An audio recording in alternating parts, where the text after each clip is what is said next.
দেশের বিভিন্ন স্থানে বেড়েছে মারাত্মক বিষধর সাপ রাসেল ভাইপারের উপদ্রব, যার দংশনে বাড়ছে মৃত্যু। বিশেষ করে ফরিদপুর, মানিকগঞ্জ, রাজশাহী সহ পদ্মা নদী তীরবর্তী এলাকায় দেখা দিয়েছে আতঙ্ক। পদ্মা তীরবর্তী মানিকগঞ্জের হরিরামপুর উপজেলার চরে জেঁকে বসেছে রাসেল ভাইপারের আতঙ্ক। কেননা গত 3 মাসে এই সাপের কামড়ে মারা গেছে 5 জন। স্থানীয়রা পিটিয়ে মেরেছেন অন্তত 35 থেকে 40টি সাপ। শুধু মানিকগঞ্জ নয়, ফরিদপুর জেলার পদ্মা তীরবর্তী চরাঞ্চলেও দেখা মিলেছে এই সাপের। অন্য সাপ যেমন পালিয়ে যেতে চেষ্টা করে, সেখানে এই সাপগুলো মানুষের কাছাকাছি যখন চলে আসে তারা শব্দ করতে থাকে, আর যখন তার আয়ত্তে মানুষ চলে যায় তখন আতঙ্কিত হয়ে কামড়ও দিয়ে বসে।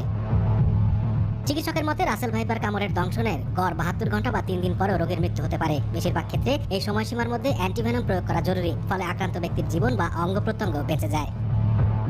রাসেল ভাইপার সহ যে কোনো সাপ দংশন করলে শান্ত থেকে অতি দ্রুত চিকিৎসার ব্যবস্থা করতে হবে। ওঝার কাছে যাওয়া যাবে না। চিকিৎসকের পরামর্শে নির্দিষ্ট অ্যান্টিভেনম প্রয়োগ করতে হবে। শরীরের যে স্থানে সাপ কামড়েছে সেটি কম নড়াচড়া করতে হবে। ঘড়ি বা অলংকার পরে থাকলে তা খুলেও ফেলতে হবে। কাপড়ের গিট ঢিলা করতে হবে। সিনেমার মতো কোনোভাবেই কামড়ের স্থান থেকে চুষে বিষ বের করার চেষ্টা করা যাবে না। কামড়ের স্থান আরো কেটে বা সেখান থেকে রক্তক্ষরণ ঘটিয়ে বিষ বের করে আনার চেষ্টা করা যাবে না। বরফ, তাপ বা অন্য কোনো ধরনের রাসায়নিক ক্ষতস্থানে প্রয়োগ করা যাবে না। কামড়ের স্থান শক্ত করে বাঁধা যাবে না। এর ফলে বিষ ছড়ানো বন্ধ হবে না এবং আক্রান্ত ব্যক্তি পঙ্গু হতে পারেন। এই নিয়মগুলো মানলেই সাপের দংশনে মৃত্যুর সংখ্যা কমিয়ে আনা সম্ভব।